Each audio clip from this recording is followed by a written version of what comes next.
Call Jersey Central with Bert Barron now at 732-545-9282 or toll free at 888-545-9282. Your state, your home, your voice. Jersey Central with Bert Barron on the new Talk Radio 1450 WCTC. Where the Forge Jewelers Omega time is 7:17. Forge Jewelers, the official jeweler of 1450 WCTC. It is Bert. Good morning to you. It is Jersey Central. Coming up on Monday, our friends, our very good friends from the Partnership for a Drug-Free New Jersey, will be beginning a very serious initiative to talk about dealing with the issue of prescription drug dependency and heroin abuse. And joining me now on the Jersey Central Newsmaker hotline to talk about what's going to be kicking off on Monday, he's the executive director of the Partnership for a Drug-Free New Jersey. And back with us this morning is Angelo Valente on WCTC. Angelo, good morning. It's Bert. How are you? Very well, Bert. Thank you for having us on this morning. Sure, anytime. Good morning to all your listeners as well. Awesome. This event is going to be kicking off on Monday, and it's a rather ambitious 17-part series spread over a year and a half. Angelo, this is quite an undertaking for the partnership. Talk about what this is all about. Yes, Bert. We all know that the opiate epidemic and heroin epidemic is really having a tremendous impact on communities throughout the state of New Jersey and throughout the country. So in a combined effort of the Partnership for a Drug-Free New Jersey and the Horizon Foundation for New Jersey, we've decided to develop a series of town hall meetings throughout the state. So these town hall meetings will be going from county to county over the next 18 months. And they really serve two purposes. One is to help individuals make important decisions for their loved ones, to understand the links between opiate prescribing, and also the rising heroin abuse crisis that we're facing in our state and nation. But it's also an opportunity to listen, to find out what's working and what's not, to look at best practices at the local level, and to be able to share those best practices with other communities throughout New Jersey.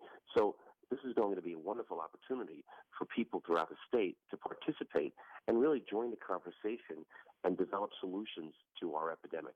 Now, the town hall format that this is going to follow, Angelo, you'll have speakers from different sort of communities, maybe law enforcement, medical, the partnership, and just panels of speakers at each of these?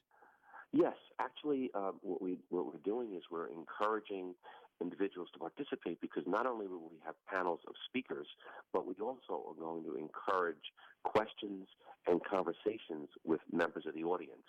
So the panel will consist of state legislators from the local districts, law enforcement. It will consist of the medical community. We'll talk about stigma from the prevention perspective. We'll look at treatment options that are available at the local level. And then we really look forward to a dialogue between the folks in the audience and the panel, so that we can really understand what individuals are facing, what communities are facing, and also look at what responses communities have developed to deal with this particular epidemic. Yeah, and I think, Angelo, since everybody's kind of fighting the same battle on various levels across our entire state, if there's something that's maybe working well in one part of Jersey that, maybe they haven't tried in another part, maybe just the sharing of information and just the exchange of ideas is going to go a long way in making this a successful fight.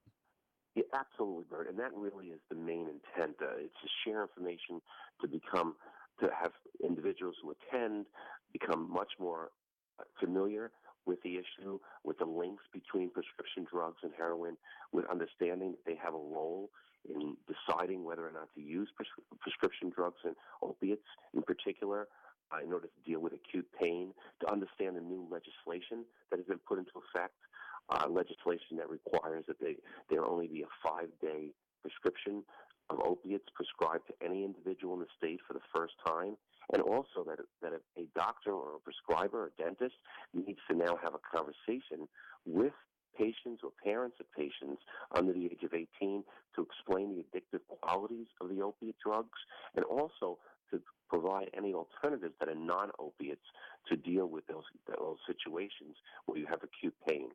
That's key, I think, Angelo, when you talked about now this requirement to talk about the addictive nature and the possibilities of what could happen. I mean, that's a dialogue that I can't believe until recently wasn't even taking place, but that's something that I think is going to go a long way in kind of getting the word out about this. And, maybe stemming addiction at its root, at its base, before it becomes something that becomes uncontrollable. And focusing on that, I think, is a good thing. It's a great thing, in fact. No, absolutely, Bert. And as you know, the partnership has been very active in providing information about how important education and prevention is. And we believe that that bill, which is unique to New Jersey, we're the only state in the nation that requires now prescribers to have a conversation with either the patient or the parent of a patient under the age of 18. And you're absolutely right. We think it's a common sense way to be able to really get at the heart of this. If you look at some recent research, you'll see some really startling and concerning information.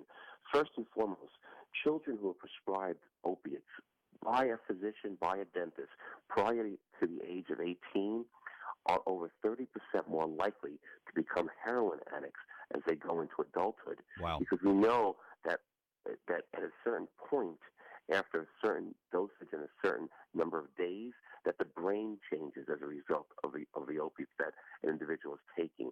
And what's more important about a young person is that the brain is still developing until a person is well into their 20s.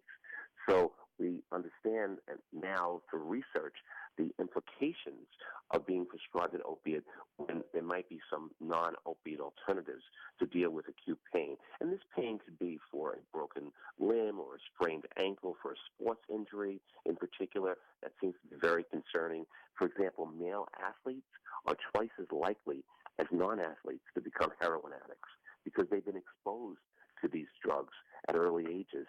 And we also know that if someone is on an opiate for 10 days or more, that 20% of those individuals will likely become dependent on opiates on a long-term basis.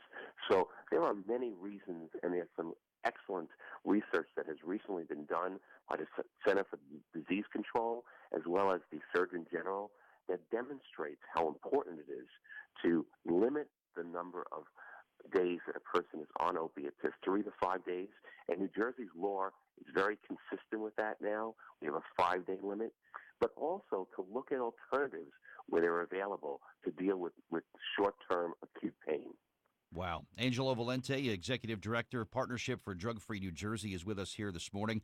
Beginning Monday and going deep into 2018 will be the Knockout Opioid Abuse Town Hall Series with the Partnership for Drug-Free New Jersey and the Horizon Foundation for New Jersey. Kicks off on Monday, Stockton University in Atlantic County, beginning at 3:30 in the afternoon. Focusing on college campuses, Angelo, I thought it was interesting that you would begin this series on a campus at Stockton. Well, we find that we're getting such great support from that community, the college community, because they're being impacted.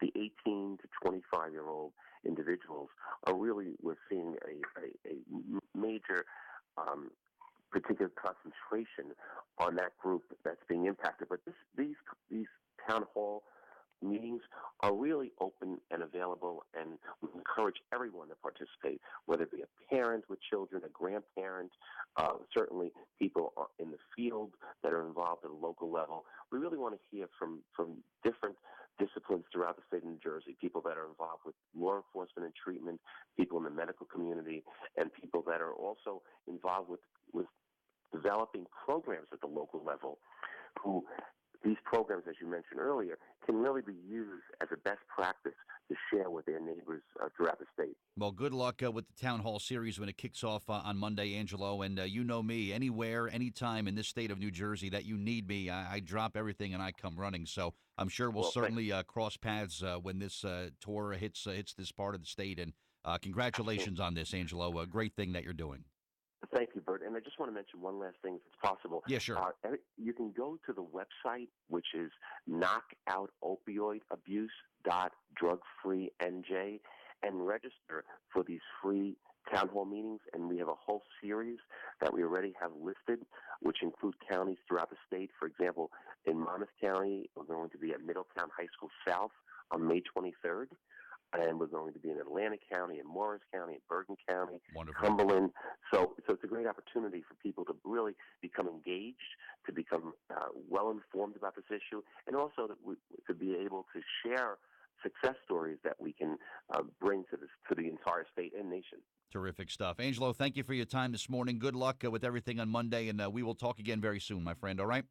Thank you so much, Bert. I appreciate your support and your station's WCTC's continuing support of this effort. Of course, Angelo. Thank you. I greatly appreciate that. All right, that website again is knockoutopioidabuse.drugfreenj.org. Jersey Central Traffic